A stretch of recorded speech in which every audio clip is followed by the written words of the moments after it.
if you really can be faithful to every moment of your experience, giving yourself completely to it with full attention, full commitment, your whole heart, then this is meditation. This is being itself. This is life itself.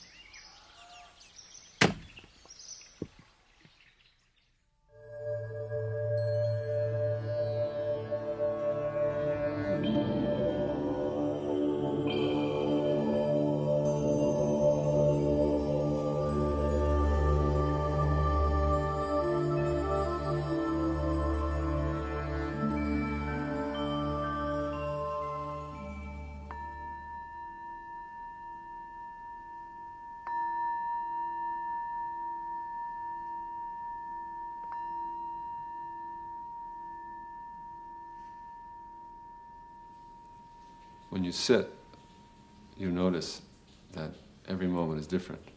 Every moment is new. You don't hold on to the last moment. And when you do, you suffer. And you can feel it. You can feel it in your sitting. There's only the truth that's so now. With practice... As a teacher, interfaith leader, and poet, Norman Fisher is known for his intellectual power and relevance. Because as long as we're alive... He is the founder and spiritual director of the Everyday Zen Foundation, dedicated to expressing Zen Buddhist teachings in contemporary form. And that you completely commit yourself to now. For 5 years, Norman was co-abbot of the San Francisco Zen Center, holding the seat established by the great Suzuki Roshi, one of the first Zen masters to teach in the West.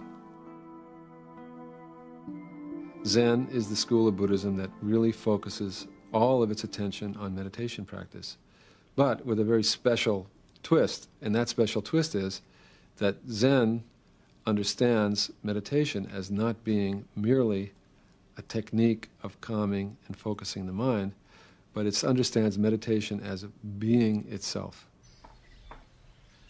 Life itself is meditation. Life itself is awakening.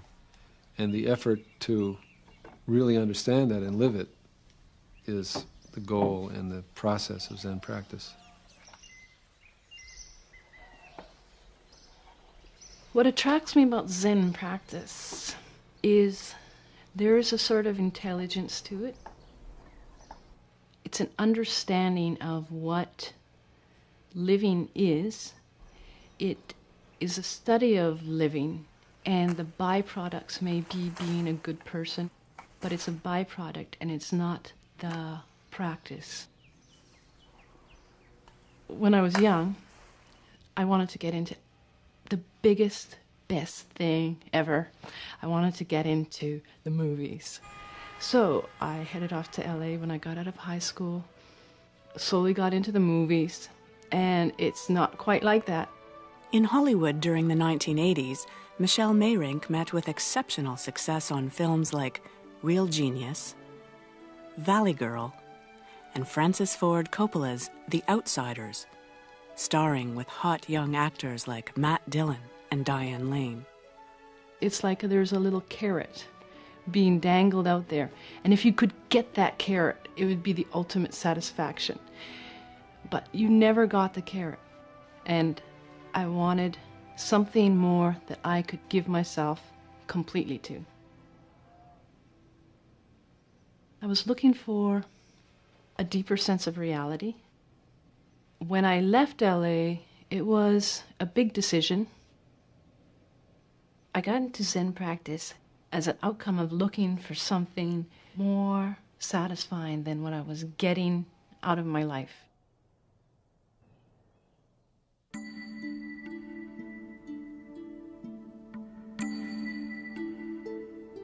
The central practice of Zen Buddhism is called Zazen.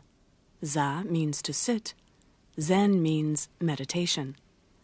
Meditation, which is described as one-pointed concentration or absorption, an experience of union with the world, just as it is. Among practitioners, Zazen is affectionately called just sitting. With Zazen, we're just sitting with the feeling of being alive. Feeling the feeling of being alive. And to help us stay focused with that, we pay attention to our posture and our breathing. So we rotate our pelvis forward a little bit, arch the lower back, lift up the chest, the back part of the head pressed up toward the ceiling and the chin tucked in, so the whole body feels stretched and opened. And then we feel our breathing in our belly. Breathing in, breathing out, the belly rises and falls. Breathing in, knowing that we're breathing in, and breathing out, knowing that we're breathing out.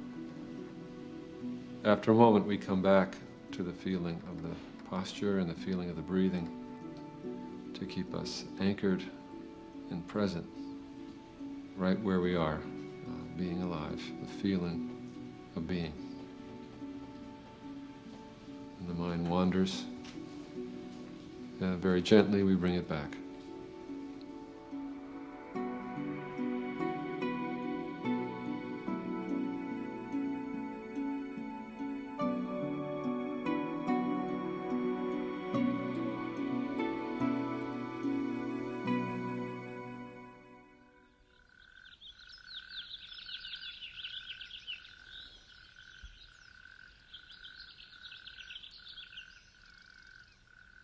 In the morning, John and I get up, we put on our robes, I'll make a pot of tea, John heads out to the zendo, turns on the heater in the winter, lights the candles, starts sitting. Once the tea's ready, I go out, bring the tea. Sometimes we reverse this, but usually I bring the tea.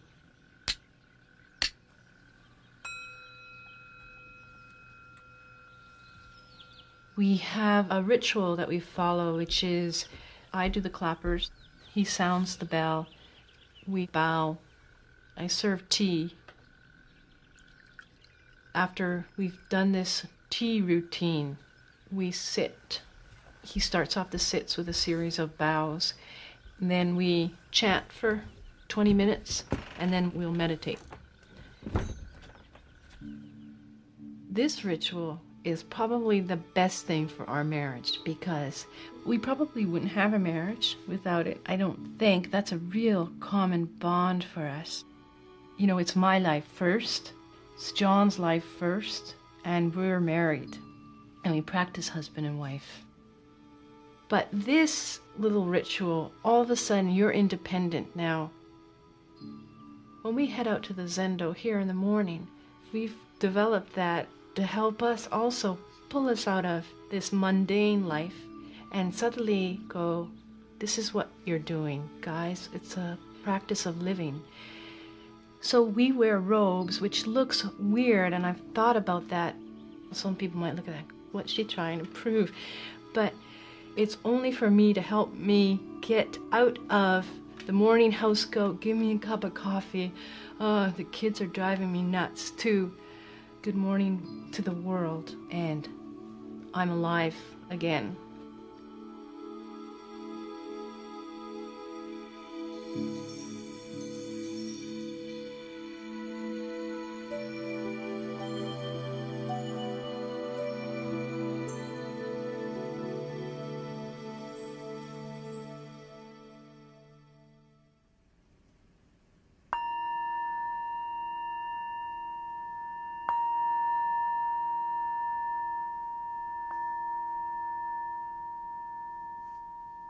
The point of ritual and formal practice in Zen is, first of all, it creates a very strong atmosphere in the meditation hall.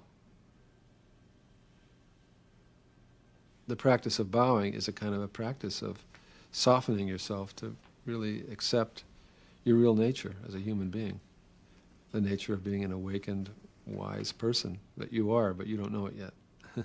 You're struggling to get to know that. You know, our lives are very surface-oriented, and in many ways what concerns us is kind of trivial.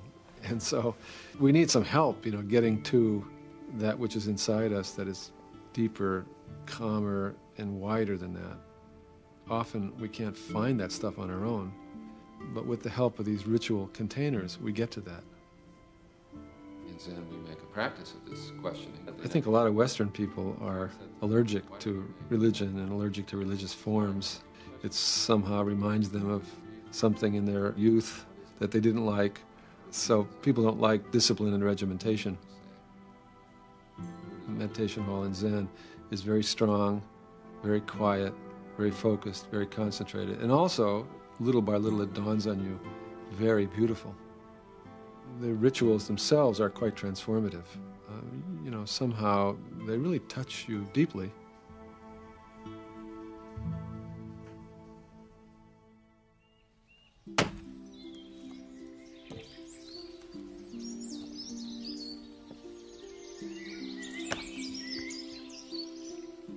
Samu comes from two words in Japanese, sa for work, and mu meaning to devote one's attention to something.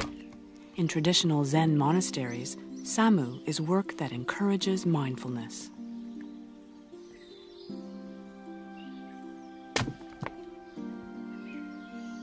Typical Zen work is that kind of work, and it's really good because you focus your mind. It's simple, repetitive work, and you just stay with what you're doing. And it's a kind of a way of meditating in motion. When you chop wood, you just chop wood. You give yourself completely to chopping wood. When you carry water, you give yourself completely to carrying water. And there's a kind of a beautiful appreciation and clarity and gratitude that comes out of whatever it is that you're doing. That's the point. Whatever it is that you're doing. If you really can be faithful to every moment of your experience, this is meditation.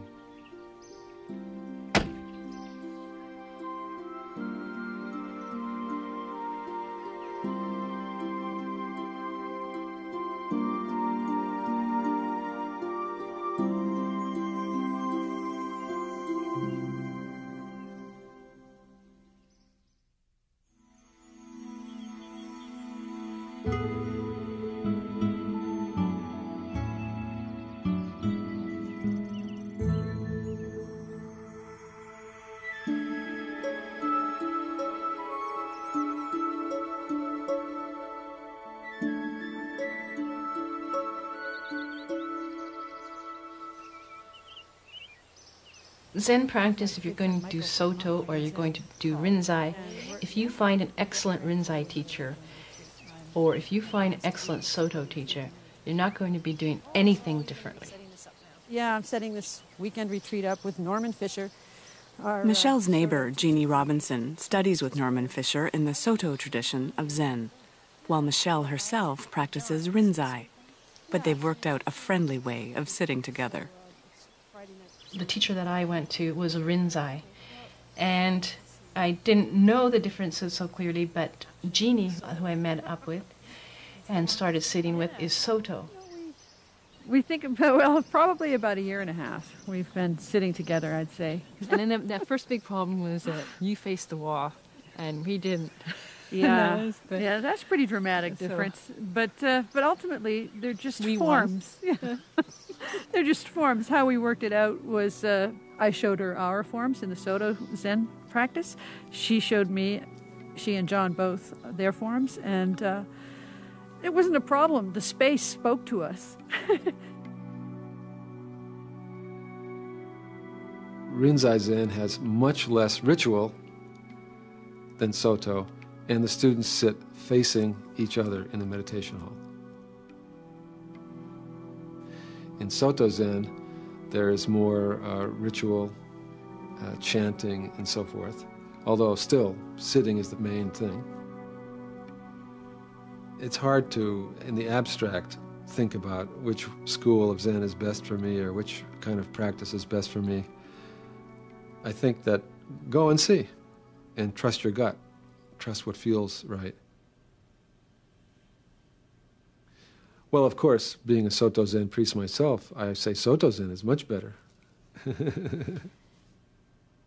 Don't you think that we should all feel that what we're doing is the best? you realize that what you're doing is the best, and also each person, what they're doing is the best. You see what I mean? I don't have to compare. In order for me to be committed to my life, I don't have to make my life better than yours. In fact, it's quite the opposite. If I need to compare my life to yours and make sure that mine is better than yours, then I'm not really committed to my life. I'm committed to some sort of a shaky notion of my life.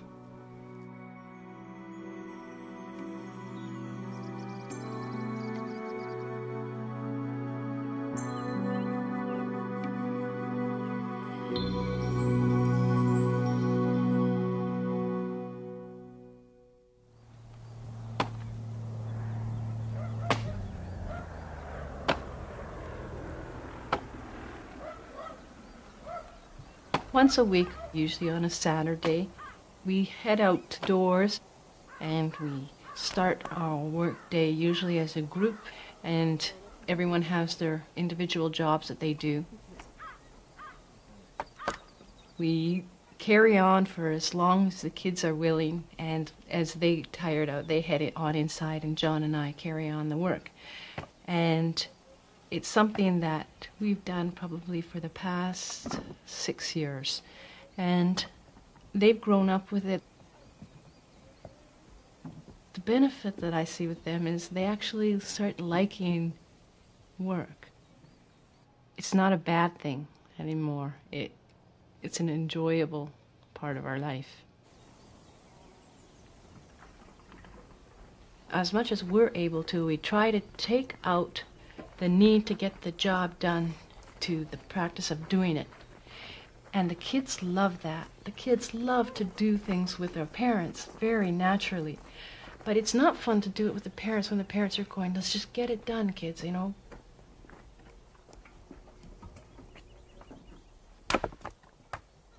Work practice then becomes the idea of taking on work as part of your practice with an attitude of giving and serving, and with as much focus and friendliness and loving compassion as you can possibly bring to bear in your work. That's what work practice is.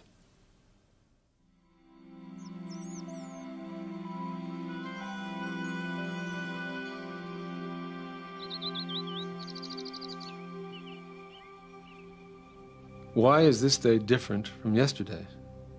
And why am I and not you or her or it? Why does the pond ripple with the wind, and why does the dog bark at nearly everything, and why is that annoying to me? I write poetry because I can't help it. I've been doing it ever since I was a child. So it seems to be just part of my function of living is to write poetry. So I do it. I surrender to my nature. When I write poetry, I'm really more in communion with reality, with what's on the other side of the poem. So I don't sit down to write a poem about something I know or about something I've experienced. I sit down to write a poem because I don't know. The poetry is the deepest expression of my practice. Why is it music moves me, and why do I nearly cry when someone's selfless for a moment, even in a movie? Why was I born? Why do I live another day? Where did I come from, and where am I going? Why do flies appear suddenly from nowhere, and what do flies think about, or grasshoppers, or fish?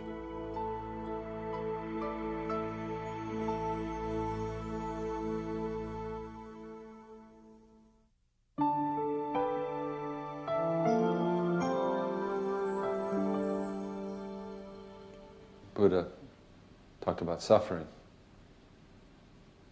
The obvious suffering, not getting what you want, the suffering of getting what you don't want and not being able to get rid of it, things like that are the obvious kinds of suffering. But really the root of suffering is off balance, impermanence.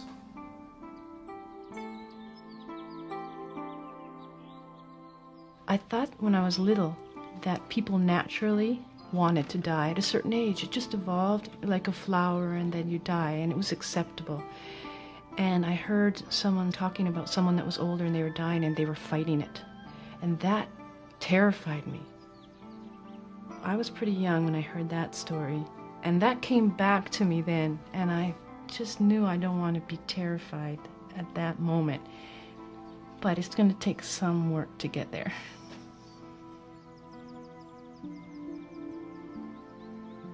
Religious practice helps us to incorporate death as part of our lives, to understand it in whatever human way we can understand it, and to be able to release ourselves to it when the time comes. So it's a very important part of practice. But there is no such thing as death. There's only breathing in once and then breathing out and not breathing in anymore. There's only time, you know. Death is happening every moment, right? Every moment we die to the past moment. It's over, it's gone. As time is passing, that's what time is, right? Time is the dialectic between living and dying. So that means that death is something that liberates our lives and awakens our lives. Because how can we be fresh now if we don't let go of this last moment? Die to this last moment, receive this new moment. Fresh for this new moment because let go of the last one. So our practice is about that, and then when the last moment comes, we're completely alive in that moment. We give up that moment. And the only thing, another one doesn't come.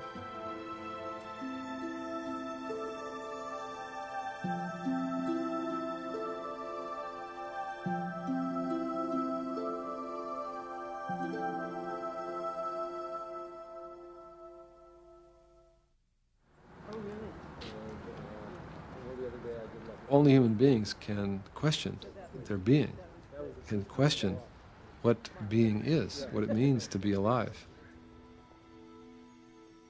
Religious practice is a device. All religious practice, not just Zen, is a device for opening up that question. Zen, for me personally, gives me a reason to live, and that's pretty important. I think enlightenment is releasing ourselves to our lives and finally saying to ourselves, yes, I guess this is my life. I guess this really is my life, and what a miracle it is. What a problem, what a perplexity, what a miracle.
When you sit, you notice that every moment is different.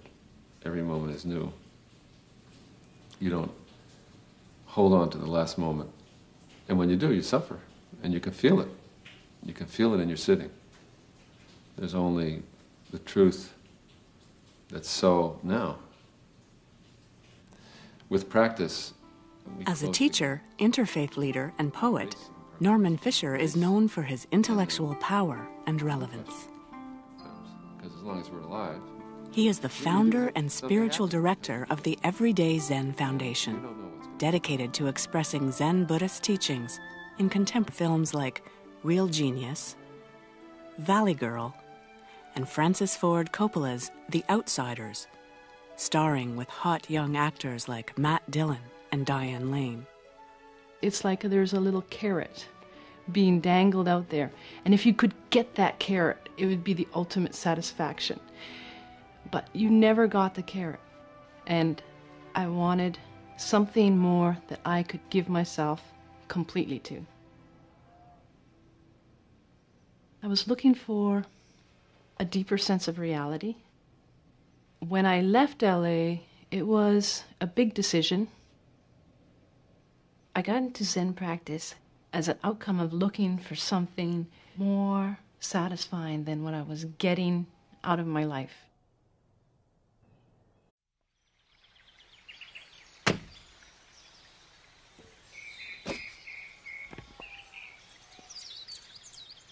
If you really can be faithful to every moment of your experience, giving yourself completely to it with full attention, full commitment, your whole heart, then this is meditation. This is being itself. This is life itself.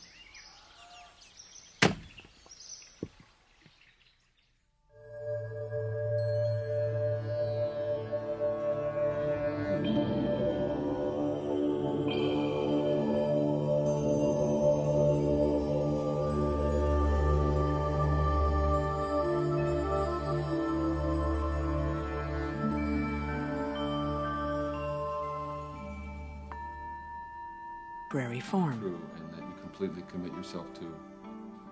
For 5 years, Norman was co-abbot of the San Francisco Zen Center, holding the seat established by the great Suzuki Roshi, one of the first Zen masters to teach in the West. Zen is the school of Buddhism that really focuses all of its attention on meditation practice, but with a very special twist, and that special twist is that Zen understands meditation as not being merely a technique of calming and focusing the mind, but it understands meditation as being itself. Life itself is meditation. Life itself is awakening. And the effort to really understand that and live it is the goal and the process of Zen practice. What attracts me about Zen practice is there is a sort of intelligence to it. It's an understanding of what living is. It is a study of living, and the byproducts may be being a good person, but it's a byproduct and it's not the practice. When I was young, I wanted to get into the biggest, best thing ever. I wanted to get into the movies. So I headed off to LA when I got out of high school, slowly got into the movies, and it's not quite like that. In Hollywood during the 1980s, Michelle Meyrink met with exceptional success on